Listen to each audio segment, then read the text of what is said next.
Sit there, right? Sit ready.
सदाशिवसमारम्भाम् शङ्कराचार्यमध्यमाम्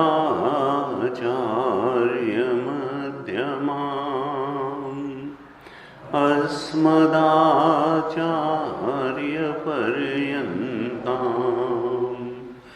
वन्दे गुरुपरम्पराम्।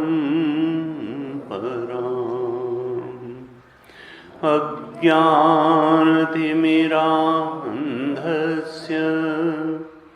ज्ञानाञ्जनशलाकया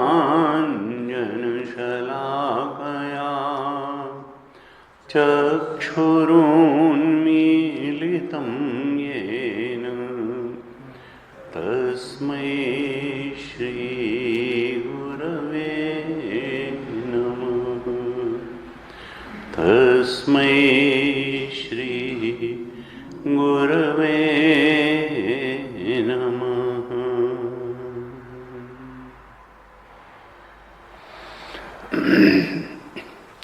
शांति मंत्र को पाठ करें।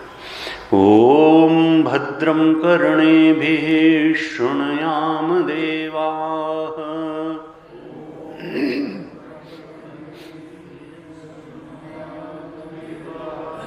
भद्रं पश्येमाक्षभिर्यजत्राः।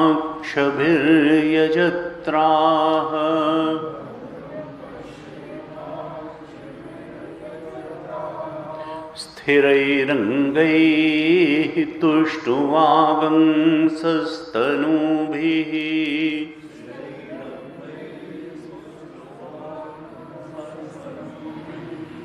व्यशेम देवहितं यदायुः।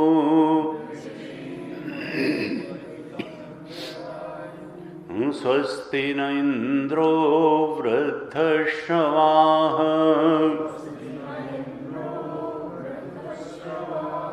स्वस्ति नः पूषा विश्ववेदाः।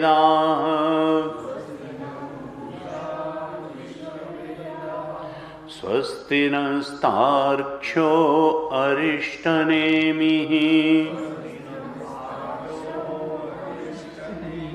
स्वस्ति नो बृहस्पतिर्दधातु।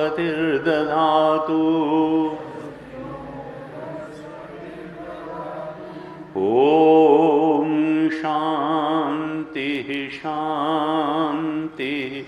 शान्तिः।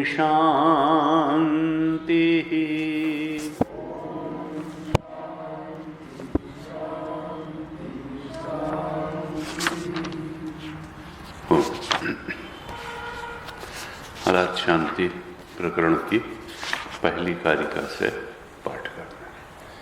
कारिका है हालात शांति। ज्ञानेनाकाशकल्पेन धर्मान्यो गगनोपमान् ज्ञेया भिन्नेन सम्बुद्धः तं वन्दे द्विपदाम्बरम् अस्पर्शयोगो वै नाम सर्वसत्त्वसुखोहितः अविवादो अविरुद्धश्च देशितस्तं नमाम्यहम्। भूतस्य जातिमिच्छन्ति वादिनः केचिदेव हि अभूतस्यापरे धीराः विवदन्तः परस्परम् भूतं न जायते किंचित् अभूतं नैव जायते विवदन्तो द्वयाह्येवम् अजातिं ख्यापयन्ति ते ख्याप्यमानाम् अजातिं तैः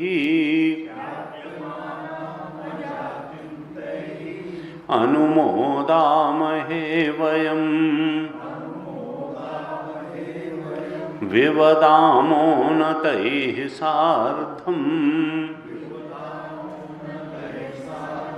अविवादं निबोधत अजातस्यैव धर्मस्य जातिमिच्छन्ति वादिनः अजातोऽयं मृतो धर्मः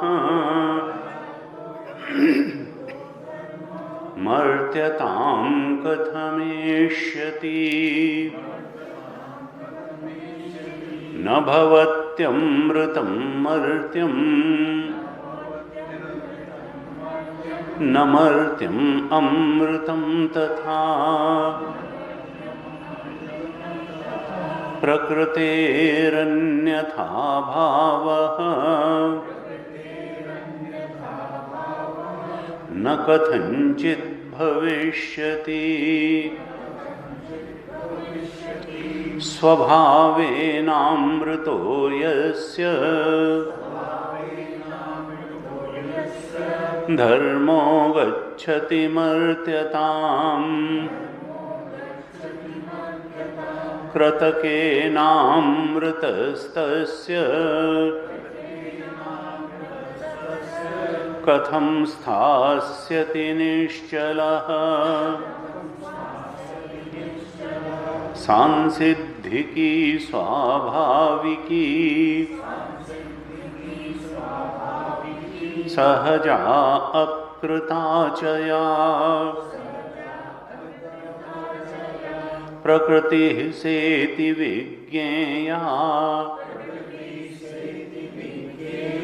स्वभावं न जहाति या जरामरणनिर्मुक्ताः सर्वे धर्माः स्वभावतः जरामरणमिच्छन्तः च्यवन्ते तन्मनीषया कारणं यस्य वै कार्यम् कारणं तस्य जायते जायमानं कथमजं भिन्नं नित्यं कथं च तत्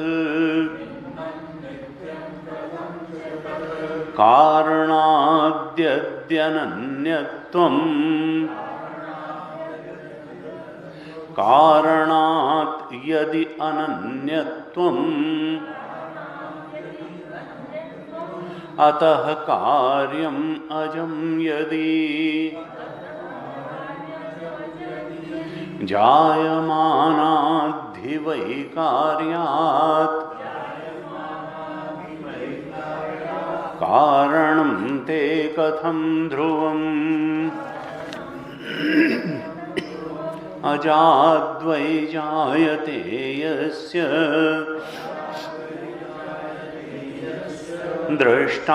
दृष्टान्तस्तस्य नास्ति वै जाताच्च जायमानस्य न व्यवस्था प्रसज्यते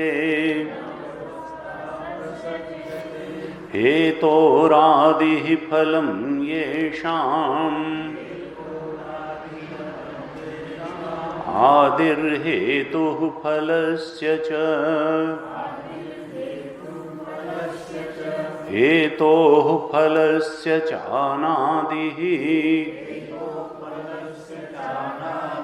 कथं तैः उपवर्ण्यते हेतोरादिः फलं येषाम् आदिर्हेतुः फलस्य च तथा जन्म भवेत् तेषाम् पुत्रात् जन्म पितुर्यथा संभवे हेतुफलयोः ईशितव्यः क्रमस्त्वया युगपत् संभवे यस्मात् असंबंधो विषाणवत् फलादुत्पद्यमानः सत् न ते हेतुः प्रसिद्ध्यति अप्रसिद्धः कथं हेतुः फलम् उत्पादयिष्यति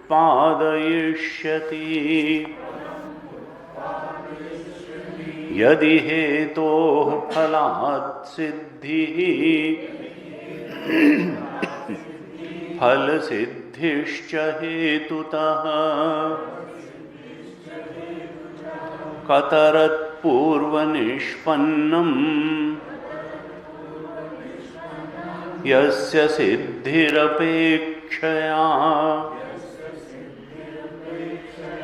अशक्तिः अपरिज्ञानम् क्रमकोपोऽथवा पुनः एवं हि सर्वथा बुद्धैः अजातिः परिदीपिता बीजाङ्कुराख्यो दृष्टान्तः सदा साध्यसमो हि सः न हि साध्यसमो हेतुः सिद्ध सिद्धौ साध्यस्य युज्यते पूर्वापरा परिज्ञानम् अजातेः परिदीपकम् जायमानाद्धि वै धर्मात् कथं पूर्वं न गृह्यते स्वतो वा परतो वापि न किंचिद्वस्तु जायते सदसत् सद असद्वापि सदसत् सद असद्वापि न किंचिद्वस्तु जायते न किंचिद्वस्तु जायते।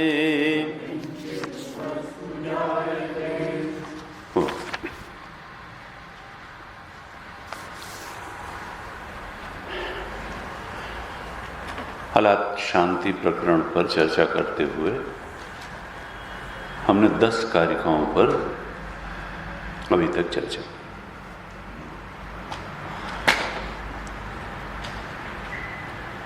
कारिकाकार का गौड़पादाचार्य जी का प्रयास है कि साधक की बुद्धि में बिल्कुल स्पष्ट हो जाए, यह निश्चित हो जाए कि एक अद्वैत तत्व ही सत्य है।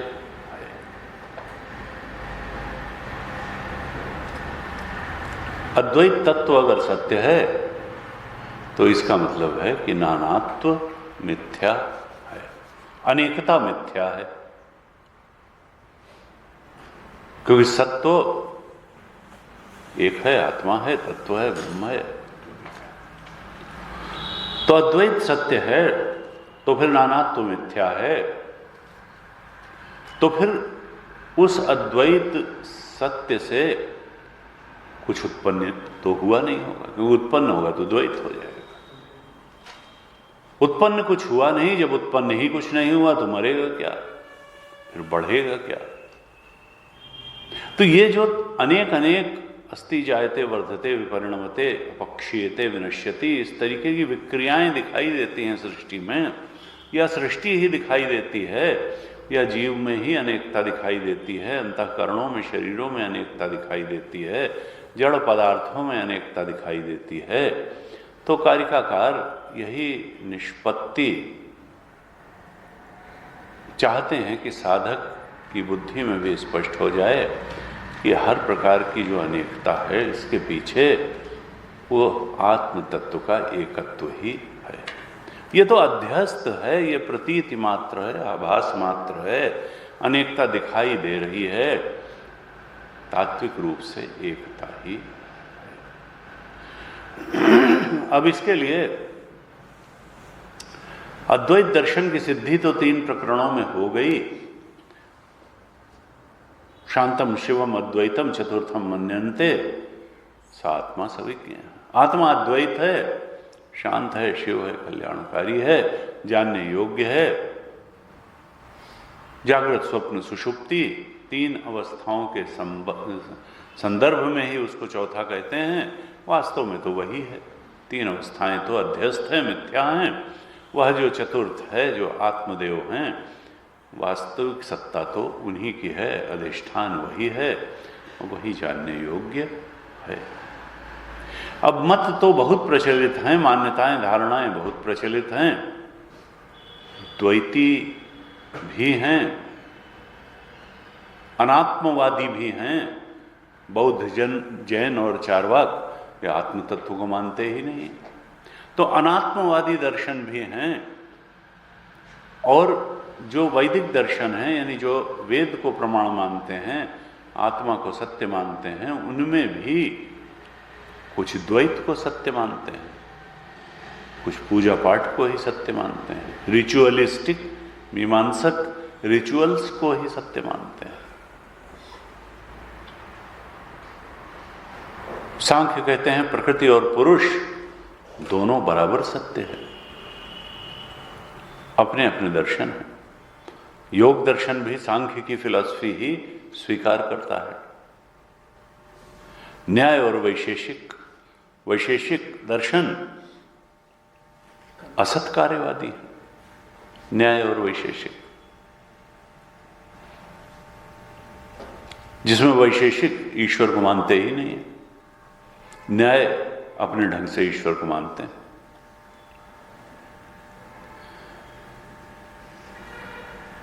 सांख्य भी निरीश्वरवादी दर्शन है, लेकिन योग अपने ढंग से ईश्वर, पुरुष विशेष ईश्वर योग मानते हैं। ऐसे अलग अलग मान्यताएं हैं, अलग अलग। तो द्वैती दर्शन यानी ऐसे लोग जो मानते हैं कि नहीं, द्वैत का अस्तित्व है, द्वैत का अस्तित्व है, संसार भी सत्य है और भगवान भी सत्य है, आत्मा भी सत्य है, तो उनके दर्शन में कहाँ दोष है ये दिखाने के लिए अलाप शांति प्रकरण में अनेक अनेक तर्कों और उनकी सपोर्ट में दृष्टांतों का सहारा ले रहे हैं कारिकाकार, और कहते हैं कि देखो ये दोनों एक दूसरे को ही काट देते हैं। सत्कार्यवादी असत्कार्यवादी को काट देते हैं, असत्कार्यवादी सत्कार्यवादी को काट देते हैं, और इस तरीके से ये दोनों अजातवाद की ही पुष्टि करते हैं। यानी हमारा जो दर्शन है कि कुछ पैदा नहीं हुआ, अजात है, एक आत्मा से कुछ पैदा नहीं हो सकता है वास्तव में तत्वतः, उसी की पुष्टि ये कर रहे हैं। तो हमने 10 कारिका तक चर्चा की थी। 11वीं कारिका में क्या कहते हैं? कारणम यस्य वै कार्यम कारणम तस्य जायते। ये वैशेषिक असत कार्यवादी या वैशेषिक इस 11वीं कारिका में असत कार्यवादी या न्याय वैशेषिक वाले आक्षेप कर रहे हैं सत कार्यवादी या सांख्यों पर, क्योंकि सांख्य क्या कहता है? सत कार्यवाद है कि सत्य से सत्य की उत्पत्ति हुई, यानी कारण भी सत्य था और कार्य जो उससे उत्पन्न हुआ, चाहे जीव उत्पन्न हुआ या जगत उत्पन्न हुआ, जगत की अनेकता उत्पन्न हुई, तो यह भी सत्य थी। सत्य से सत्य की उत्पत्ति हुई, ये सांख्य दर्शन है, सत्य कार्यवाद। यानी कार्य भी सत्य था, कार्य झूठा नहीं था। वेदांत क्या कहता है कि कार्य मिथ्या है, ये रस्सी में सांप की तरह। जो कारण है वो तो सच्चा है, अधिष्ठान तो सच्चा है, आत्मा सच्ची है, रस्सी सच्ची है, लेकिन बाकी जो कुछ है वो प्रतीति मात्र है। सांप सच्चा नहीं है, सृष्टि सच्ची नहीं है, सृष्टि है। तो ये वेदांत का तो ऐसा पक्ष है कि सत्य तो एक है, वो है आत्म तत्व। लेकिन यहां सांख्यवादी कहते हैं कि कारण भी सच्चा है और उससे जो उत्पन्न होने वाला कार्य है वो भी सच्चा है, वो भी सत्य है। अब उनकी इस मान्यता पर, बिलीफ पे वैशेषिक वाले आक्षेप करते हैं। 11वीं कारिका में क्या आक्षेप करते हैं? कहते हैं कारणम यस्य वै कार्यम कारणम तस्य जायते। जिसके मत में कारण स्वयं ही कार्य है, तो कारणम तस्य जायते, वो क्या कहना चाहते हैं कि कारण स्वयं ही कार्य के रूप में उत्पन्न हो जाता है। जिसके मत में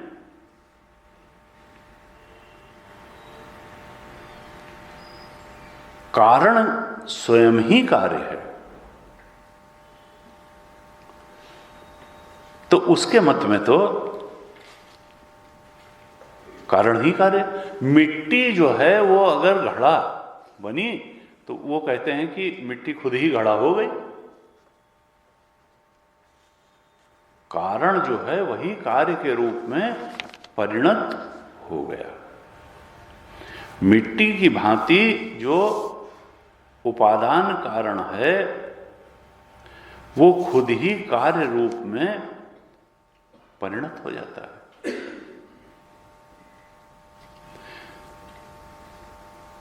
यानी आत्मा जो है वो खुद बन गया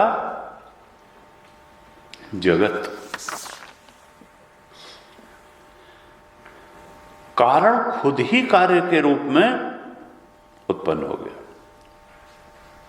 cause is born as effect. कारण खुद कार्य के रूप में परिवर्तित हो गया। भाष्यकार ने इस पे भाष्य लिखा तो लिखा कि वैशेषिक ये आक्षेप करते हैं सांख्य वालों पे कि अगर आपके मत में मिट्टी की तरह मिट्टी जो उपादान कारण है वही घड़े में परिवर्तित हो जाती है, कार्य में परिवर्तित हो जाती है, ऐसे ही अगर आत्मदेव जगत के रूप में परिवर्तित हो जाते हैं, सृष्टि के रूप में परिवर्तित हो जाते हैं,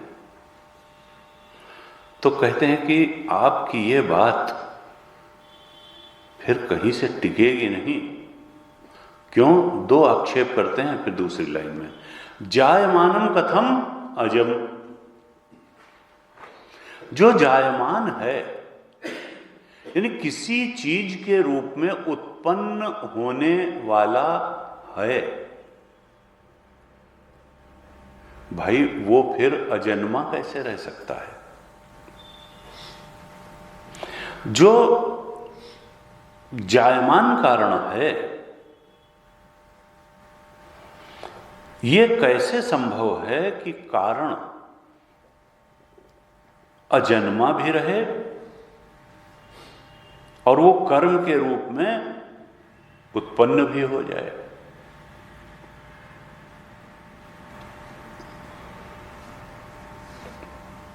अगर आत्मदेव सृष्टि के रूप में जन्म लेते हैं, परिणत होते हैं, जायमान होते हैं, तो फिर उनको अज नहीं कहा जा सकता है। जायमानम कथम अजम। गुरुदेव कहते हैं कि how is it possible for the cause to be unborn. कारण जो है, और अनबॉर्न का मतलब क्या है? चेंजलेस। बिना परिवर्तित हुए किसी चीज से कोई चीज वास्तव में सदरूप में उसकी उत्पत्ति नहीं हो सकती है। जब तक किसी चीज से किसी चीज की उत्पत्ति होती है तो कुछ न कुछ परिवर्तन तो उसमें होगा। बिना थोड़ा बहुत परिवर्तन हुए या तो फिर प्रतीति मात्र हो, वेदांत का हो कि आभास मात्र है। लेकिन अगर सदरूप सद कारण से सद कार्य की उत्पत्ति होनी है तो उस कारण में कुछ न कुछ परिवर्तन अवश्य होगा, तब कोई सदरूप में कार्य उससे उत्पन्न होगा। अर्थात फिर वह आत्मा अपरिवर्तनशील नहीं रहेगी। अगर आत्मदेव से सदरूप में यह सृष्टि उत्पन्न होनी है तो फिर आत्मदेव को हम अपरिवर्तनशील चेंजलेस नहीं कह सकते हैं। फिर वो परिवर्तन, और जो परिवर्तनशील होता है वो मरणशील भी हो जाता है। जिसमें परिवर्तन होता है वो एक दिन समाप्त भी। इसका मतलब जो आत्मदेव हैं, अगर हम उनसे सदरूप में कुछ उत्पत्ति मानेंगे तो उनमें परिवर्तनशीलता भी माननी पड़ेगी। जायमानता मानते ही उनका अजन्मा स्वरूप खत्म हो जाएगा और फिर वो मरणशील हो जाएंगे। यानी आत्मा का जो मूल क्वालिटी है कि आत्मा जो है एब्सोल्यूट एंड इटर्नल है, वह अनंत और शाश्वत है, परमानेंट है, वो उसकी क्वालिटी ही नहीं रहेगी। इसका मतलब क्या है कि सत से सत रूप में जो प्रकट होने का सिद्धांत है वो गलत है। अगर सांख्यवादी जो कहते हैं कि सद आत्मा से सद सृष्टि जगत का जन्म हुआ, अगर ऐसा होता है तो वो आत्मा फिर इटर्नल और एब्सोल्यूट रह ही नहीं जाएगा, वो शाश्वत नहीं रह जाएगा, वो स्थायी नहीं रह जाएगा। कहा जायमानम कथम अजम, जिससे कोई चीज सदरूप में उत्पन्न हो गई उसको अज कैसे कहेंगे? उसमें तो जायमानता आ गई, दूसरी लाइन में ही कहा, उसको फिर अज नहीं कह सकते हैं। अब तो उससे कुछ जन्म हो, यानी परिवर्तन हो करके कोई चीज जो है उससे जन्मने लगी, उसको अब अज नहीं कहते। जायमानम कथम अजम क्यों? और कहते हैं कि भिन्नम नित्यम कथम चतत। कारण में अगर समय समय पर बहुत से चेंजेस होते हैं, रूपांतरण होते हैं, मॉडिफिकेशंस होते हैं, तो फिर ऐसा कारण नित्य कैसे हो सकता है? भिन्नम नित्यम कथम चतत। देखिए, जब किसी चीज से कोई चीज उत्पन्न होगी तो फिर उसका कोई एक पार्ट वो परिवर्तित तो होगा, परिवर्तित होगा, भिन्न होगा, टूटेगा, विदीर्ण होगा। थोड़ी मिट्टी जो है घड़े के रूप में परिवर्तित होगी, उसका शेप बदलेगा। अगर भाष्यकार ने जब भाष्य लिखा तो लिखा कि देखो, हम अगर समष्टि के स्तर पर इसको समझें तो सांख्य क्या कहना चाहते हैं कि ब्रह्म से मायोपाधिक ब्रह्म आया, माया के प्रधान आया, प्रकृति आई। प्रकृति का अर्थ या प्रधान था, यानी मायोपाधिक ब्रह्म था। हम उसको चलता हुआ भाषा में नारायण कह सकते हैं। मायोपाधिक ब्रह्म से हिरण्यगर्भ पैदा हुआ, प्रकृति से समष्टि बुद्धि पैदा हुई, प्रधान से समष्टि बुद्धि, समष्टि के स्तर पर हमने पहले मांडूक्य में भी चर्चा करी है कि माया या प्रकृति से या प्रधान से समष्टि बुद्धि पैदा हुई। और ये माया तो ब्रह्माश्रय माया है, जब तक चेतन नहीं होगा तो ये कुछ कर ही नहीं सकता है। तो माया से समष्टि बुद्धि पैदा हुई, तो माया से उपहित चेतन जो है उसको कहते हैं मायोपाधिक ब्रह्म या ईश्वर या नारायण। तो ईश्वर से हिरण्यगर्भ पैदा हुआ, यानी समष्टि बुद्धि से उपहित चेतन, या प्रधान से महत्तत्व पैदा हुआ, या ईश्वर से हिरण्यगर्भ पैदा हुआ। अब जब ये पैदा हुआ,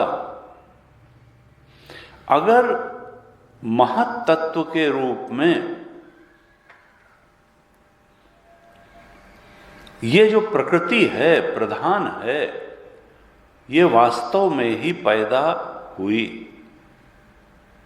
महत्तत्व के रूप में जो प्रधान या प्रकृति है, अगर ये वास्तव में ही पैदा हुई तो फिर जो प्रकृति है वो अजन्मी तो रही नहीं, उससे तो कुछ जन्म हो गया। प्रकृति से तो जन्म हो गया, मायोपाधिक ब्रह्म से, ईश्वर से,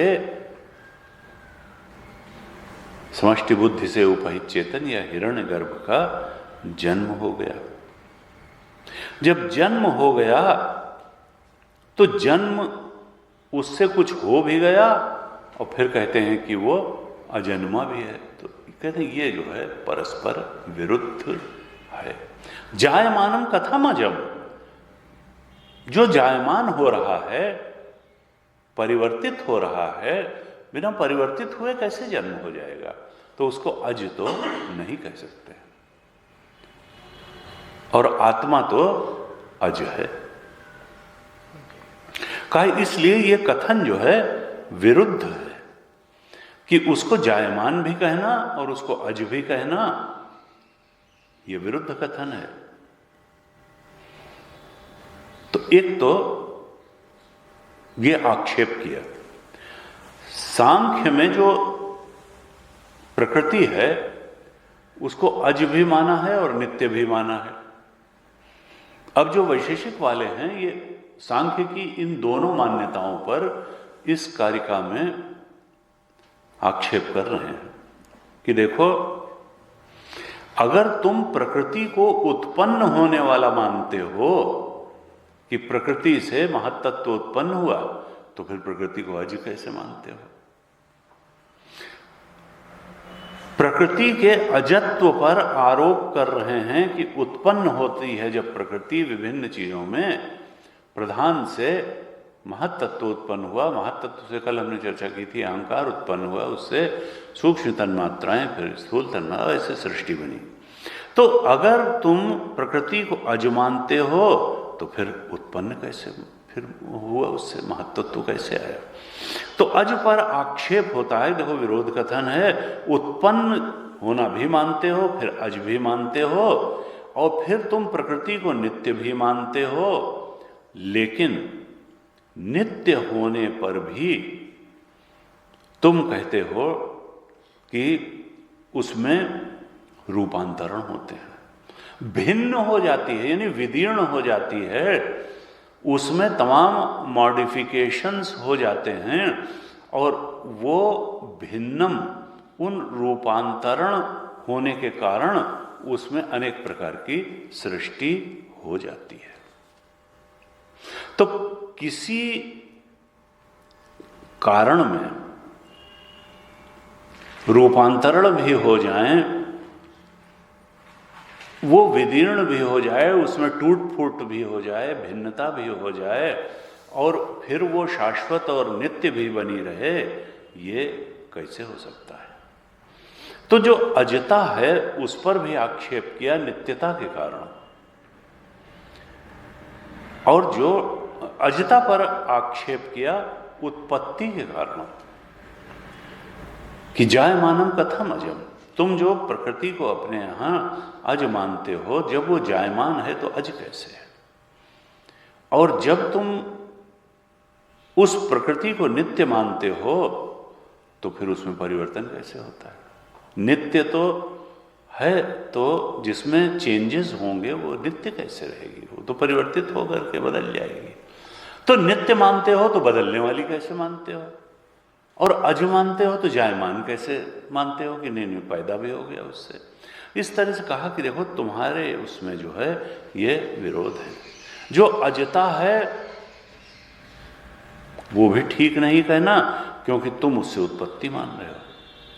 नित्य कहना भी तुम्हारा ठीक नहीं है उसको, क्योंकि तुम उसको टूटने फूटने विदीर्ण होने वाला मान रहे हो। इसलिए ये तुम्हारा जो है दोनों कथन, अजम और नित्यम कहना, ये विरोधी कथन है। कैसा विरोधी है? जैसे बोलने वाले को मौनी कह दिया जाए, ये विरोधी कथन है। जो परिवर्तनशील चीज होगी वो हमेशा नाशवान होगी और एक दिन नहीं रह जाएगी। इसलिए अगर ये तुम्हारी प्रकृति जायमान है, परिवर्तनशील है, तब ये एक न एक दिन मिटेगी। ये इसको अजम नहीं कहा जा सकता, ये चेंजलेस नहीं है।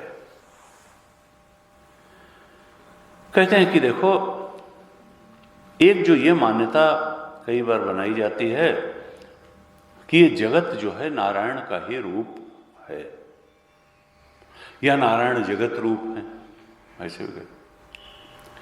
जगत नारायण रूप है या नारायण जगत रूप है, जैसे ही ये स्वीकार किया जाता है, या हम ये स्वीकार करते हैं कि नारायण जो हैं वही जगत के कर्ता हैं, तो समझो ये स्वीकार करते ही हम, गुरुदेव कहते थे कि हम नारायण की हत्या कर देते हैं। क्योंकि नारायण अगर सर्वोच्च सत्य हैं, नारायण अनंत हैं, तो जैसे ही उनसे कुछ वास्तव में बनना शुरू होगा, जायमान होना शुरू होंगे, तो मरण धर्म बन जाएंगे, वो सीमित बन जाएंगे। तो नारायण से वास्तव में कुछ नहीं उत्पन्न है। अगर होगा, जायमान होंगे, तो नारायण की भी वही हालत होगी जो सांख्यों की प्रकृति की हुई। इसलिए उनसे कुछ वास्तव में उत्पत्ति हम नहीं, ये नहीं कह सकते कि जगत नारायण रूप है या नारायण जगत के कर्ता हैं। कहा बात वेदांत की ही ठीक है, क्योंकि वेदांत सृष्टि को परिणाम नहीं मानता है। वेदांत जो है विवर्त मानता है सृष्टि को, रज्जु सर्ववत, वो ठीक है। आत्म तत्व है, परमात्म तत्व है, नारायण है, जो नाम दें, लेकिन उस पर ये सृष्टि रज्जु सर्ववत विवर्त है, परिणमन से नहीं बनी। न उसका कोई टुकड़ा जो है परिणमित होकर के बना, वो अज की अज है, उसमें वास्तव में ही जायमानता कभी हुई ही नहीं। ये जायमानता जितनी है सब प्रतीति है, वो कोई कभी विदीर्ण हुई नहीं, टूटी फूटी नहीं, उसमें कोई मॉडिफिकेशन नहीं हुआ, उसमें कोई चेंज नहीं हुआ, वो तो जैसा का तैसा आत्म तत्व है। इसलिए कहते हैं कि देखो, वेदांत की दृष्टि जो है ठीक तो वही है। ये सृष्टि, इसको आत्म तत्व में परिणमित होकर के ये सृष्टि नहीं बनी, चेंज होकर के सृष्टि नहीं बनी, विवर्त ही है, प्रतीति है, आभास है, विवर्त है। ऐसा नहीं है कि जितनी सत्ता कारण की है उतनी सत्ता कार्य की है, जितनी सत्ता परमात्मा की है उतनी सत्ता सृष्टि की है, ऐसी बात नहीं है। सत कारण तो सत्य है, लेकिन कार्य सत्य नहीं है, कार्य विवर्त है। ये जो सांख्य कहते हैं कि सत कारण से सत्य कार्य की उत्पत्ति हुई, ये बिल्कुल ये हो ही नहीं सकता। अगर जैसे ही सत्कार्य होगा उसमें टूट फूट होगी, जायमानता होगी, तो वो कारण जो है अज कारण रह नहीं जाएगा, भिन्नता होगी, विदीर्ण होगी, टूट फूट होगी, और वो तो बस फिर वो मरणशील हो जाएगा, अजन्मा कारण रह ही नहीं जाएगा। इसलिए सत से सत की उत्पत्ति की बात बनती ही नहीं है। कहा ये जो है, ये वैशेषिकों ने सांख्यों पर एक प्रहार किया। फिर क्या कहते हैं 12वीं कारिका में, कहते हैं कारणात् यदि अनन्यत्वम अतः कार्यम अजम यदि जायमानाद्धि वै कार्यात् कारणम ते कथम ध्रुवम।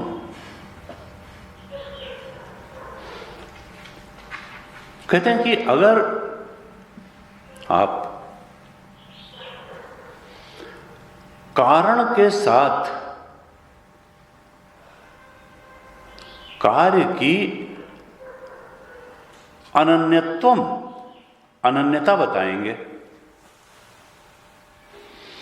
अगर आप ये कहते हैं कि कारण के साथ कार्य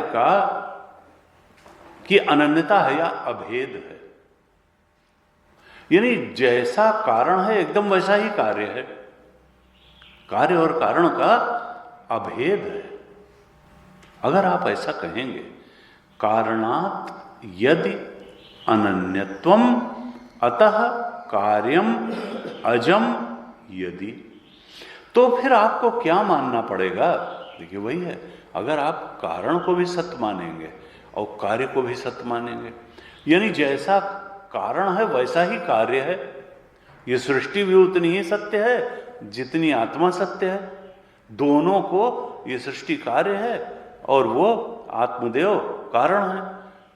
अगर आत्मदेव जैसा ही सत्य आप सृष्टि को भी मानेंगे, कारण को कार्य से अभेद बताएंगे, अनन्य बता देंगे, तो फिर जो कारण का स्वरूप है वैसा ही कार्य का स्वरूप भी आपको मानना पड़ेगा। यानी कारण अगर अजन्मा और शाश्वत है, आत्मदेव अगर अजन्मा और शाश्वत हैं, तो फिर सृष्टि को भी आपको अजन्मा और शाश्वत मानना पड़ेगा। अगर अनन्यता है, अभेद है कारण और कार्य में, तो फिर कार्य को भी आपको अजम ही मानना पड़ेगा। अगर आप कहते हैं कि जैसा कारण है वैसा ही कार्य है, जैसी आत्मदेव हैं वैसी ही सृष्टि है, तो फिर भाई आत्मदेव तो अज हैं।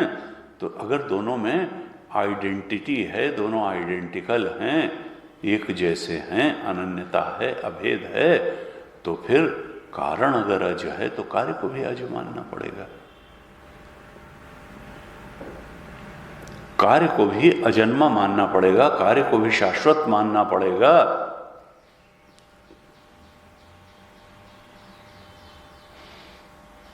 और कहा जायमानाद् वै कार्यात् कारणम ते कथम ध्रुवम। और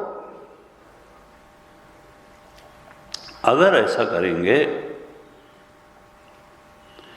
कि नहीं कार्य जैसा, अगर दोनों में आइडेंटिटी है तो या तो कार्य को कारण जैसा मानना पड़ेगा और नहीं तो कारण को कार्य जैसा मानना पड़ेगा।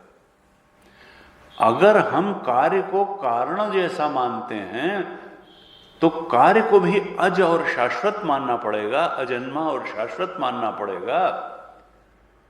या दूसरा पक्ष यह होगा कि हम कह दें कि नहीं, कारण भी कार्य जैसा ही है। तो कार्य तो हम देखते हैं कि कार्य तो उत्पन्न और मरणशील है। कार्य तो उत्पन्न होने वाला है, जन्म लेने और मरने वाला है, और कारण को इसी तरह का मानेंगे तो फिर कारण भी जन्मने मरने वाला मानना पड़ेगा। अगर कार्य को कारण जैसा मानेंगे तो कार्य को अज और शाश्वत मानना पड़ेगा, और कारण को कार्य जैसा अगर मानेंगे तो फिर कारण को भी जन्मने मरने वाला मानना पड़ेगा। अब ये दोनों ही बातें ठीक नहीं है। अनन्यता अभेद मानने पर कि वो भी सत्य है, वो भी सत्य है, दोनों एक जैसे हैं, दोनों को एक जैसा मानने पर या तो कार्य भी शाश्वत और अजन्मा होगा या फिर कारण भी उत्पन्न धर्मिता और मरण धर्मिता वाला होगा, और ये दोनों ही बातें गलत हैं। एक स्थायी अधिष्ठान तो चाहिए। या तो कारण स्थायी नहीं रह जाएगा, शाश्वत नहीं रह जाएगा, और या फिर कार्य को भी स्थायी और शाश्वत मानना पड़ेगा, जो कि होता नहीं, हम देखते नहीं। संसार में कोई चीज शाश्वत नहीं है, स्थायी नहीं है। कहा इसलिए ये कथन जो है वो बिल्कुल बेकार के हैं, और ये कहीं स्टैंड नहीं करता है सत्कार्यवाद कि सत से सत्कारण से सत्कार्य कारण से सत्कार्य का जन्म होता है। क्योंकि अगर अनन्यता बोलेंगे, कारण से कार्य की अनन्यता बोलेंगे, तो या तो कार्य को भी अज बोलना पड़ेगा या फिर कारण को भी जायमान बोलना पड़ेगा। कहते हैं अब जब हम कहेंगे कि कारण भी सत्य है, कार्य भी सत्य है, और कारण रूप सत्य से कार्य रूप सत्य की उत्पत्ति हुई, तो भाई कारण फूट फूट के कार्य बना तो कारण अनित्य हो गया। कारण अगर फूट फूट के कार्य बनेगा तो अनित्य हो जाएगा। और कार्य से कारण अभिन्न है, तो कार्य में तो मृत्यु लगी है। कार्य कभी अध्रुव नहीं है, निश्चल नहीं है। हम देखते हैं सृष्टि में जितना कुछ है वो सब मरणशील है, अध्रुव है। तो कारणम ते कथम ध्रुवम। अगर हम कार्य के जायमान अंति वही कार्यात, अगर हम कार्य के समान कारण को मान लेंगे तो कारणम ते कथम ध्रुवम, फिर कारण जो है वो निश्चल अचल ध्रुव नहीं रह जाएगा, वो मरणशील हो जाएगा। कार्य तो मरणशील दिखाई देता है, अध्रुव दिखाई देता है।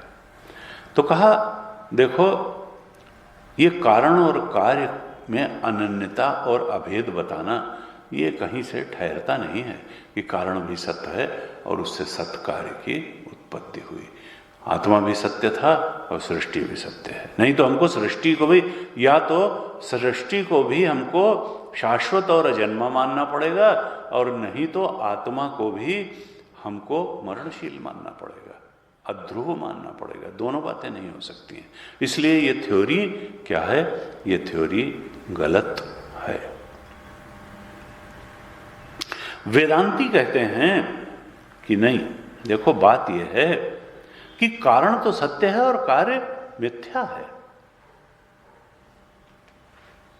वाचारंभणम विकारो नामधेयम मृत्तिका इति एव सत्यम। देखो मृत्तिका सत्य है, घट सत्य नहीं है। घट केवल एक नाम रूप का आरोपण है। आत्मा ही सत्य है, संसार सत्य नहीं है। यह नाम रूप का आरोपण है, यहां तत्वतः आत्मा ही है। मृत्तिका सत्य है, घट मिथ्या है।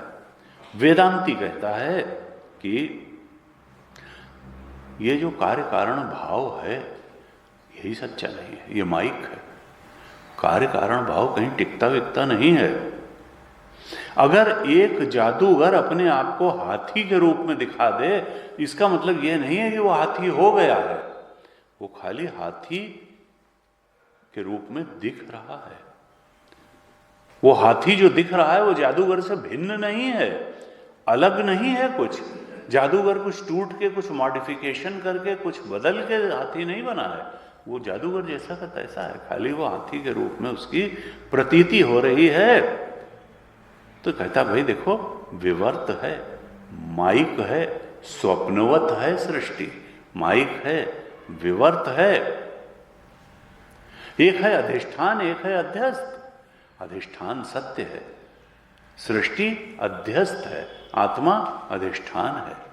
अधिष्ठान ही सत्य है, आत्मा ही सत्य है। सृष्टि तो अध्यस्त है, ये सत्य नहीं है। अधिष्ठान सत्य होता है, अध्यस्त सत्य नहीं होता। जो अधिष्ठान है वो अध्यस्त के बिना भी उसका अस्तित्व है, क्योंकि उसका वास्तविक अस्तित्व है। लेकिन जो अध्यस्त है वो अधिष्ठान के बिना नहीं रह सकता है। सर्प तभी दिखेगा जब वहां रस्सी होगी, सृष्टि तभी दिखेगी जब आत्मदेव होंगे। तो रज्जु जो है वो सर्प से भिन्न होती है, लेकिन सर्प रज्जु से भिन्न नहीं होता है। रज्जु होगी तभी सर्प होगा। आत्मदेव है तभी सृष्टि है। लेकिन सृष्टि, आत्मदेव सृष्टि से अलग है, लेकिन इस सृष्टि आत्मदेव से अलग नहीं है। सृष्टि उन पर निर्भर है। इस तरह से कहते हैं कि ये जो सत्य है ये तो अमर अनंत है और अमर है। आत्मा जो है वो अनंत है और अमरणशील है। यही परम सत्य है। जबकि सृष्टि जो है वो मरण धर्मिता इसमें है और ये सीमित है, शांत है, मरण धर्मा है। का देखो ये जो, अगर हम ये स्वीकार करते हैं कि कोई सत्कार्य से कोई ऐसी चीज पैदा हो जाएगी जो कि नाशवान होगी, तो ऐसा भी नहीं हो सकता। कभी ऐसा नहीं होता है कि कोई जीवित स्त्री किसी पत्थर को जन्म दे दे। चेतन जो है उससे जड़ की उत्पत्ति संभव ही नहीं। प्रतीति हो सकती है, उत्पत्ति नहीं हो सकती। अपने नेचर से खिलाफ नेचर वाले को प्रकृति है, पहले भी हमने प्रकृति है अन्यथा भावार्थ। अपनी प्रकृति को छोड़ करके कोई चीज दूसरी चीज को जन्म नहीं दे सकती। जो इम्पेरिशेबल है, जो अमरण धर्मा आत्मा है, उससे मरण धर्मा जगत उत्पन्न नहीं हो सकता। चेतन आत्मा से जड़ जगत उत्पन्न नहीं हो सकता है।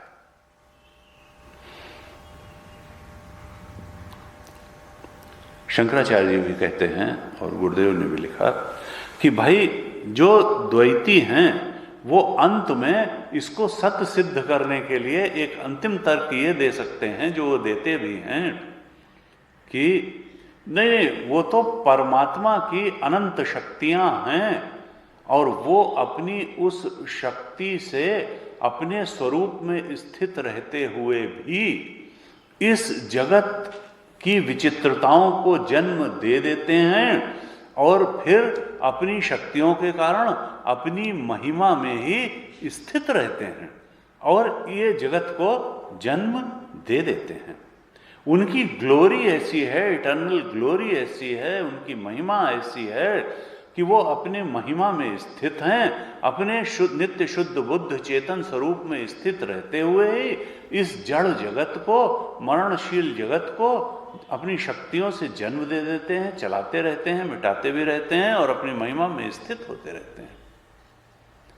शंकराचार्य जी कहते हैं ये खुशफहमी कुछ ऐसी ही है जैसे कोई कहे कि एक मुर्गी के आधे भाग को तो डिनर के लिए पकाने के लिए किचन में भेज दिया गया और आधे भाग को अंडे देने के लिए छोड़ दिया गया है। ये सब बेकार की बातें हैं कि आधी मुर्गी पका के खा ली गई हैं, अर्धचर्य नहीं कुक्कुट्टे आदि एक देशा पच्यते एक देशा प्रसवाय कल्पते। 12वें कारिका में लिखा भाष्यकार ने अंतिम, नहीं कुक्कुटे एक देशा पच्यते। ऐसा कभी नहीं होता है कि मुर्गी के एक देश को तो पका लिया जाए और एक देश को अंडे का प्रसव करने के लिए छोड़ दिया जाए। एक देशा प्रसवाय कल्पते, मुर्गी के आधे भाग को अंडे देने के लिए छोड़ दिया है और आधे का भाग को पका के खा लिया है। ये सब बेकार की बात है कि नारायण जो है वो अपनी कुछ शक्तियों से इसको जन्म दे देते हैं और फिर अपनी महिमा में प्रतिष्ठित रहते हैं, और ये जो है ये कोई तर्क है नहीं, ये तर्क नहीं। तो कहा कि देखो ये जो है वास्तविकता यही है जो वेदांत कहता है कि ये प्रतीति मात्र है, प्रतीति मात्र है। इसको जो है अगर हम अनन्यता मानेंगे कार्य और कारण की, कारण को भी सत्य मानेंगे, कार्य को भी सत्य मानेंगे, तो या तो हमको कार्य को भी अज मानना पड़ेगा और या तो कारण को भी अध्रुवम मानना पड़ेगा। या तो कारण की दोनों में अनन्यता मानने पर या तो कारण की ध्रुवता नष्ट होगी या फिर कार्य को भी अज मानना पड़ेगा। दोनों चीज नहीं मानी जा सकती। न कार्य को अज माना जा सकता है और न कारण को की ध्रुवता को नष्ट किया जाए। कारण तो अचल निश्चल है ही। इसलिए ये जो सत्कार्यवाद है कि दोनों सत्य हैं, सत्य से सत्य उत्पन्न होता है, ये कोई ये इनका जो मत है ये सिद्ध नहीं होता है, ये मत असिद्ध है। कहते हैं 13वीं कारिका में कहते हैं अजाद वै जायते यस्य दृष्टान्तस्तस्य नास्ति वै जाताच्च जायमानस्य न व्यवस्था प्रसज्यते। कहते हैं कि देखो अजात से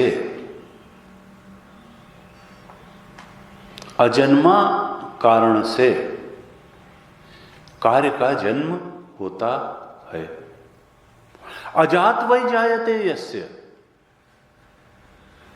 अजन्मा कारण से कार्य का जन्म होता है। दृष्टांतस्य दृष्टांतः तस्य नास्ति वै, इस बात में कोई दृष्टांत ही उपलब्ध नहीं है, कोई दृष्टांत उपलब्ध। देखिए हम इस संसार में भी तो दृष्टांत ढूंढेंगे और यहां हर चीज जन्मने वाली ही मिलेगी, अजन्मा कोई चीज मिलेगी नहीं। तो अजन्मा से किसी चीज का जन्म होता है, इसका दृष्टांत हमको कहीं ढूंढने से नहीं मिलेगा। और हम जानते हैं जो भारतीय तर्क होता है उसमें दृष्टांत खोजना, व्याप्ति खोजना, दृष्टांत से ही तो व्याप्ति मिलती है। किचन में गए, देखा आग थी तो धुआं था, यज्ञशाला में गए तो आग थी तो धुआं था, जहां जहां धुआं दिखा वहां वहां आग दिखी। पाकशाला में धुआं दिखा था तो वहां आग दिखी, यज्ञशाला में धुआं दिखा था तो वहां आग दिखी। तो जब अकाट्य दृष्टांत हो जाता है तो उससे व्याप्ति बनती है, और व्याप्ति अकाट्य होती है, तब व्याप्ति बन गई यत्र यत्र धुआं तत्र तत्र वहनी, जहां जहां धुआं है वहां वहां आग है, तो एक व्याप्ति बन गई। उससे अनुमान, अब हमने पहाड़ के पीछे धुआं दिखा तो अनुमान देख लिया कि आग होगी, और वो हो गया। तो जब तक दृष्टांत न मिले तब तक व्याप्ति कैसे बने, तब तक किसी तर्क की सिद्धि कैसे हो। और कहा कि अजन्मा कारण से किसी कार्य का जन्म होता है, यह दृष्टांत ही कहीं नहीं मिलता। इस सृष्टि में कहीं कोई यही नहीं दिखता। भाई ये गाड़ी है तो क्या है, इसको तो बहुत कहीं से लोहा लाया गया, कहीं से क्या लाया गया, तार लाया, तो और वो चीजें वो भी कहीं कहीं से लाई गई थी। यहाँ कोई अजन्मा चीज जो है उससे कोई चीज बन जाती हो, कोई कार्य उत्पन्न हो जाता हो अजन्मा कारण से, तो ये दृष्टांत ही नहीं मिलता है। तो अजात से कार्य उत्पन्न होने का, अजन्मा कारण से कार्य उत्पन्न होने का कोई दृष्टांत ही नहीं मिलता है। अब दृष्टांत के अभाव के कारण फिर ये बात माननी पड़ जाएगी कि भाई आज से कुछ उत्पन्न नहीं होता है।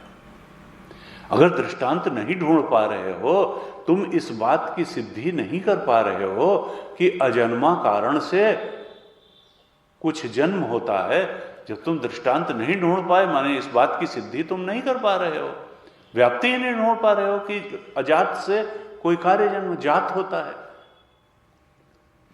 तो फिर मान लो कि अजन्मा से कोई जन्म नहीं होता। आत्मा अजन्मा है तो उससे क्यों जन्म मान के बैठे हो संसार का। मान लो कि अज से कुछ उत्पन्न नहीं होता। अब तुम दूसरा पक्ष ये ले सकते हो कि ठीक है, हम अजन्मा से कोई जन्म नहीं होता, इसका हम कोई दृष्टांत नहीं ढूंढ पा रहे हैं, क्योंकि कोई चीज हम ऐसी खोज ही नहीं पा रहे हैं जो अजन्मी हो।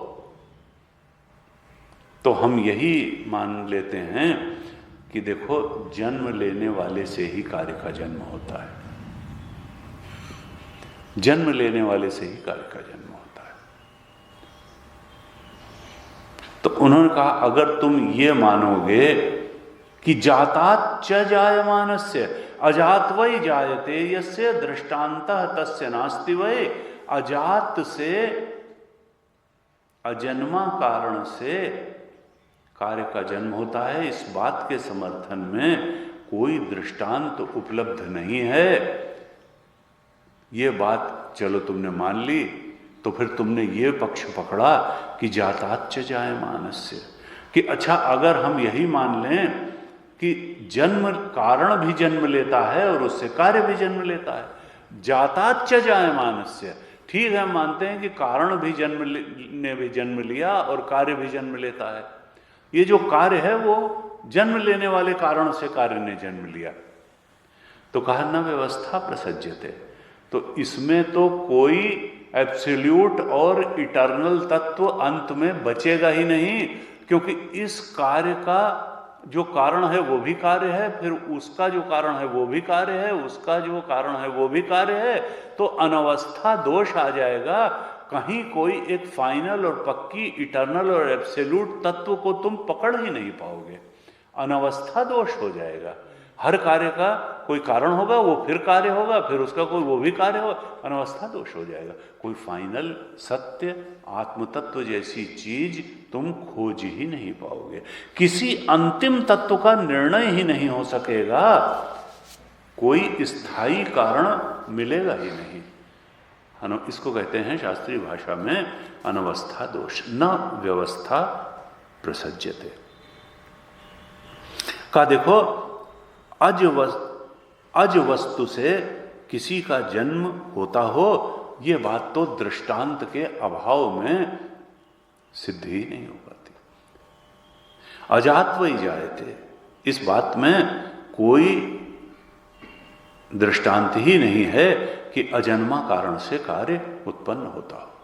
अगर आत्मदेव अजन्मा कारण हैं तो तुम इस बात को सिद्ध नहीं कर सकते हो दृष्टांत के अभाव में कि उनसे कार्य यानी सृष्टि उत्पन्न हुई, वास्तव में उत्पन्न हुई, नहीं उत्पन्न हो सकती, दृष्टांत नहीं है। और जन्म लेने वाला अगर उनको मान लिया तो अनवस्था दोष आ जाएगा। कार्य जो जातात जायमान है, इसमें अवस्थान नहीं होता है। तो यहां कहना क्या चाहते हैं कि देखो ये जैसे बाप से बेटा पैदा हुआ, फिर बेटे का बाप, फिर वो भी किसी का बेटा, फिर उसका कोई बाप, फिर वो भी किसी का बेटा, फिर उसका, तो अनवस्था दोष आ जाएगा। कहाँ तक चलेंगे? कोई एक आत्मदेव कोई अंतिम स्थायी कारण तक पहुंचेंगे नहीं। तो साधना क्या बनती है कि हमको साधक को अपनी बुद्धि को किसी अज कारण तक ले जाना चाहिए, अनवस्था में ही नहीं भटका देना चाहिए कि कोई अंतिम तत्व है ही नहीं, कोई आत्मदेव जैसी चीज है ही नहीं। अगर हम इन दोनों बातों को लेकर के चलेंगे तो एक तो हमको अजन्मा कारण से हम जबरदस्ती मान लेंगे नहीं कार्य होता है, आत्मा से जगत जन्म हुआ, तो अजन्मा कारण से अज कारण से कार्य का जन्म होता है, इसका कोई दृष्टांत ही नहीं मिलेगा। इसलिए हम खामखा मान्यता ही खाली बना के बैठे हैं कि नहीं आत्मा से सृष्टि बनी, कोई दृष्टांत है नहीं, हम सिद्ध नहीं कर सकते दृष्टांत के अभाव में। और जातात जायमानस्य, हम अगर कह देंगे नहीं नहीं ऐसे ही जो है ठीक है जायमान कारण होगा ऐसे का, तो अनवस्था दोष आ जाएगा, कोई अंतिम तत्व का निर्णय ही नहीं होगा। इसलिए इन दोनों बातों में न फंसते हुए साधक को चाहिए कि वो एक अज कारण तक अपनी बुद्धि को ले जाए, और उसका तरीका तो साक्षी और साक्षी को अधिष्ठान मानना उधर से होगा। इस तरह से व्यर्थ के तर्क से बुद्धि भटकती ही रहेगी। कहा कि देखो गुरुदेव कहते हैं कि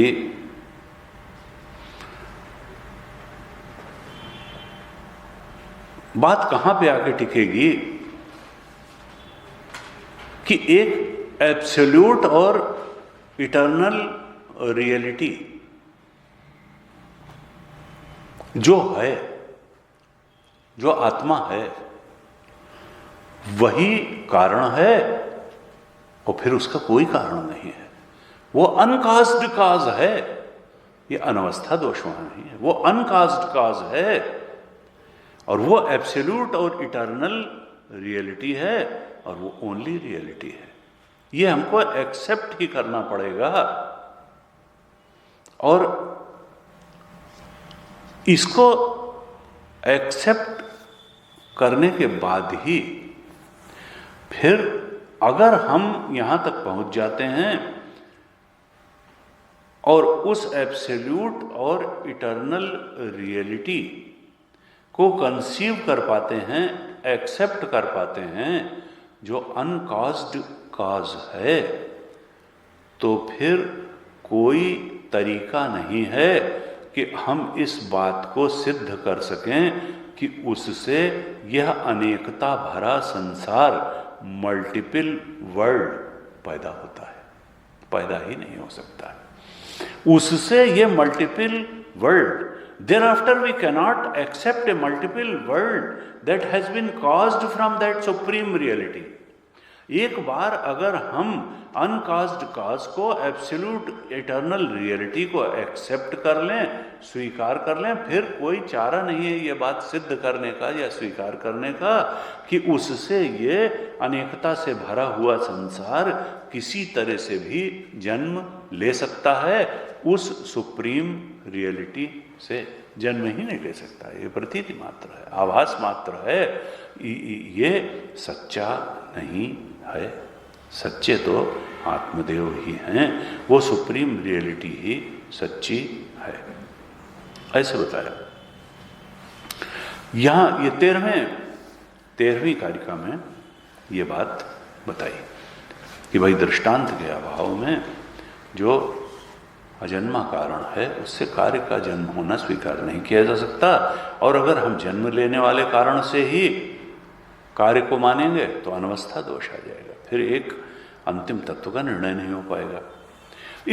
ये जो 3 से 13 श्लोक तक थे, इसमें जो कार्य कारण की मीमांसा की जा रही थी, और किस संदर्भ में कार्य कारण की मीमांसा की जा रही थी? सृष्टि के संदर्भ में। तो सृष्टि के संदर्भ में कार्य कारण की मीमांसा तीसरी कार्य पहली दो कारिकाएं तो एक तरह से मंगलाचरण ही थी, वंदना ही थी। दूसरी में अस्पर्श योग नाम से वंदना की, पहले भी गुरु की वंदना की।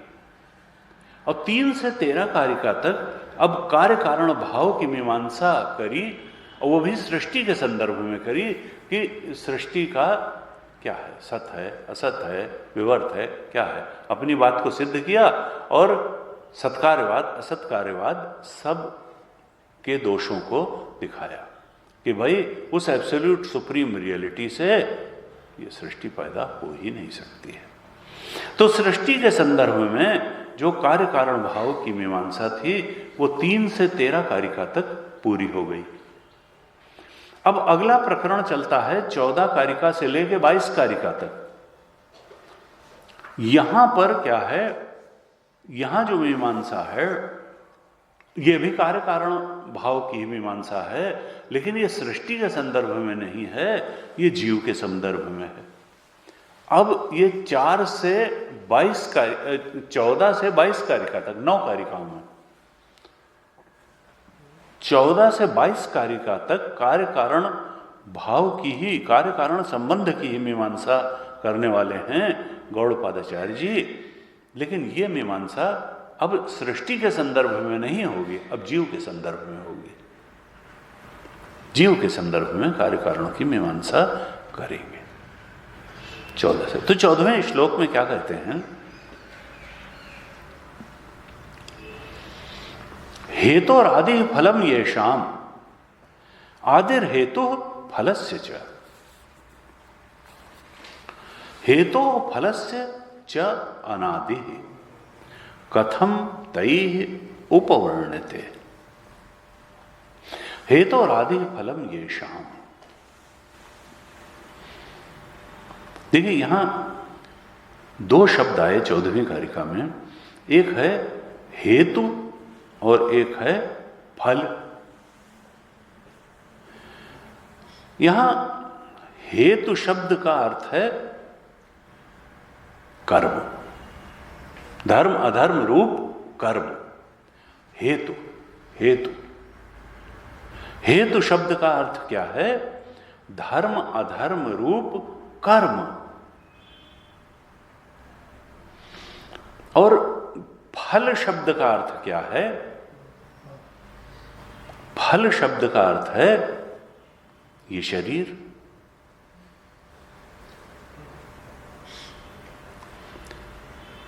धर्म अधर्म रूप कर्म से ये शरीर। हेतु शब्द का अर्थ क्या है? कर्म। हेतु शब्द का अर्थ है कर्म और फल शब्द का अर्थ है शरीर। अब कर्म तो दो तरीके का होता है, या तो सत्कर्म होगा या दुष्कर्म होगा, या धार्मिक कर्म होगा या अधार्मिक कर्म होगा। कर्म के तो दो ही रूप हैं, या तो शास्त्र विहित होगा तो धर्म होगा और शास्त्र विरोधी होगा तो अधर्म होगा। तो कर्म से शरीर की उत्पत्ति हुई और देखिए शरीर से कर्म हुआ, तो शरीर से कर्म की उत्पत्ति हुई। क्या कहते हैं कि ये जो देहादि संघात रूप जो फल है, इसका कारण क्या है? कहा इसका कारण है धर्म अधर्म रूप हेतु। इसका कारण है ये जो संघात है, हमारा शरीर है, देह संघात है, ये समझ लो फल रूप है। किसका फल है? कहा धर्म अधर्म रूप जो कर्म है उसका फल है ये देहादि संघात। हेतु और आदि फलम ये शाम।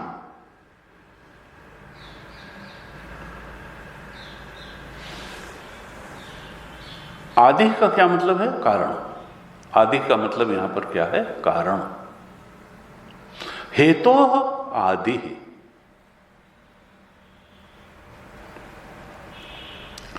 धर्म अधर्म रूप जो हेतु है वही आदि यानी कारण है फल का, देहादि संघात रूप फल का। पहली अर्धालिका उसके आधे का अर्थ क्या हुआ? ये हेतु आदि फलम ये शाम। धर्म अधर्म रूप जो हेतु है वही आदि यानी कारण है फल का, देहादि संघात रूप फल का। ऐसा ये वादी लोग कहते हैं। अच्छा, दूसरी बात क्या कहते हैं कि आदि हेतु फलस्य च। जो धर्म अधर्म रूप हेतु है उसका कारण कौन है? उसका कारण है देहादि संघात रूप फल। यानी जो कर्म है वो कारण है शरीर का और शरीर कारण है कर्म का। वैसी वर्षा है। कर्म कारण है शरीर का और शरीर ना हो तो कर्म कैसे होगा? फिर शरीर कारण है कर्म का। तो धर्म अधर्म रूप जो हेतु है वो कारण है देहादि संघात रूप फल का, और फिर जो धर्म अधर्म रूप हेतु है उसका कारण ये संघात रूप फल है, देहादि संघात रूप फल है। कहा हेतु फलस्य अनादि च अनादि।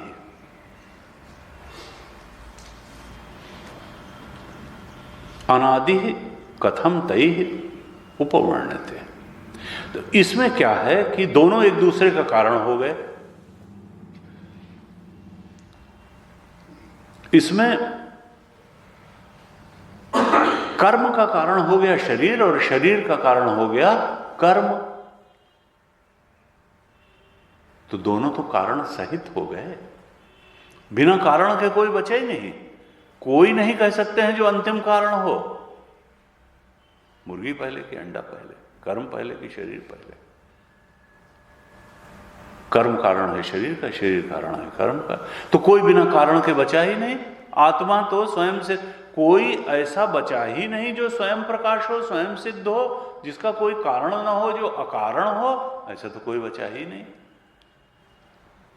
कारण रहित तो कोई बचा ही नहीं, स्वयं सिद्ध तो कोई बचा ही नहीं।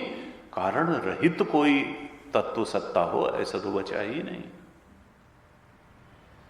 तो फिर कोई, जब दोनों आदि हैं तो अनादि तो कुछ बचा ही नहीं, अनादि। और हमें तो अनादि तत्व की तलाश है, तो भाई इनके संदर्भ में अनादि तत्व तो कुछ है ही नहीं। ये तो दोनों को एक दूसरे का कारण बता देते हैं। ये कहते हैं कि शरीर का कारण हेतु और फल, फल का कारण हेतु है, हेतु का कारण फल है, दोनों एक दूसरे के कारण हैं। तो फिर भाई जो आत्मा है वो तो नित्य कूटस्थ है, वास्तव में वो न किसी का हेतु है न किसी का फल है, उससे कुछ उत्पन्न नहीं होता है, वो किसी का कारण भी नहीं है, उसका कोई कार्य भी नहीं है, वो नित्य कूटस्थ है और वही सत्य है। कहा ये बेचारे हैं, ये जो है ये अनादि तत्व तक पहुंच ही नहीं पाते हैं। इस तरह से इस कारिका में क्या किया कि कर्मवाद पर आक्षेप कर दिया। और ये आक्षेप असल में कर्मवाद पे नहीं, ये मीमांसकों पे है। मीमांसक जो है रिचुअल्स को बहुत महत्व देते हैं। वो कहते हैं बस यही, ये कर्म से ये, इससे ये, इससे ये। कहा नहीं नहीं, ये कुछ नहीं, आत्मा है, इसलिए वो अनादि है, वो अंतिम तत्व है, वो स्वयं सिद्ध है, वो कारण रहित है। तुम कहते चले जाओगे ये उसका कारण, वो उसका कारण, तो कहीं तुम अंतिम तत्व तक पहुंच ही नहीं पाओगे। अनादि कारण तक सब कुछ कारण सहित ही अगर है तो कारण रहित और स्वयं सिद्ध तत्व तक तुम पहुंच ही नहीं पाओगे। ये मीमांसकों पर आक्षेप है। गौड़पादाचार्य जी ने यहाँ पर मीमांसकों की थोड़ी क्लास ली। कहा कि ये जो एक दूसरे, ये फल और हेतु को एक दूसरे का कारण मानने को, दोनों को सकारण मान लिया, तो ऐसे में तुम दोनों में से किसी को अनादि कह नहीं सकते हो। तुम्हारा परस्पर विरुद्ध कथन है, लेकिन सत्य तो यही है कि जो आत्मा है वो नित्य है, वो कूटस्थ है, और उसमें न हेतु रूपता संभव है न फल रूपता संभव है। ये सब किसी तरह से संभव नहीं है। गुरुदेव ने लिखा कि भाई देखो, इस तरह से जो मीमांसक हैं वो बहुत स्ट्रांगली बिलीव करते हैं रिचुअलिज्म की पावर और स्ट्रेंथ। कहा अकॉर्डिंग टू मीमांसकाज who believe in the power and strength of ritualism, the world is an effect of the cause. यानी पास्ट कर्म, ये समष्टि जीवों के पूर्व जन्म के कर्मों का परिणाम है, ये ऐसा कहा जाता है। वो रिचुअलिज्म के effect of the cause past karmas, और जो फ्यूचर का जो वर्ल्ड होगा वो इस समय किए गए कर्मों का परिणाम होगा। इस जीवन में किए गए कर्मों से हम अगला जीवन पाएंगे, और पूर्व के किए गए कर्मों से ये जीवन प्राप्त हुआ है, और समष्टि कर्मों के परिणाम स्वरूप इस संसार का सृजन हुआ। यहाँ संसार की परिस्थिति, क्योंकि यहाँ कोई एक प्राणी तो है नहीं, न उसको भोग मिलना है, तो ऐसी बढ़िया सृष्टि है कि सारे प्राणियों को उनके सारे कर्मों के भोग मिल सकें, ऐसे संसार की रचना हुई है। कहा लेकिन ये केवल यहीं तक अगर हम कहेंगे कि जो कर्म से शरीर और शरीर से कर्म, फिर कर्म से भोग, भोग का कर्म, यहीं तक नहीं है। एक आत्म तत्व है जो इस कर्म का भोग, भोग का कर्म, इससे बहुत ऊपर की चीज है, और जो प्राप्तव्य है वहां यह हेतु और फल का संबंध बैठता ही नहीं, कार्य कारण भाव ही नहीं वहां बैठता है, वो सब मिथ्या हो जाता है। ये तो जीव के स्तर की है बातें, जो उसका भोग कर्म और फिर उसका फल, और ये कहते हैं कि वहां तक पहुंच जाओ, उस आत्म तत्व तक पहुंचो, उस अजात आत्मा तक पहुंचो जो नित्य है, कूटस्थ है और सत्य है। ये हेतु फलात्मकता, कार्य कारण भाव, ये सत्य नहीं है। सत्य तो आत्मा है, जो नित्य और कूटस्थ है। इस तरह से ये 14वीं कारिका में बताया। अभी 15वीं कारिका में इसको और इलेबोरेट करेंगे, हेतु और फल को। हम अगली कक्षा में देखते हैं। ओम पूर्णमदः पूर्णमिदं पूर्णात् पूर्णमुदच्यते पूर्णस्य पूर्णमादाय पूर्णमेवावशिष्यते। ओम शांति शांति शांति। हरि ओम श्री गुरुभ्यो नमः। हरि ओम।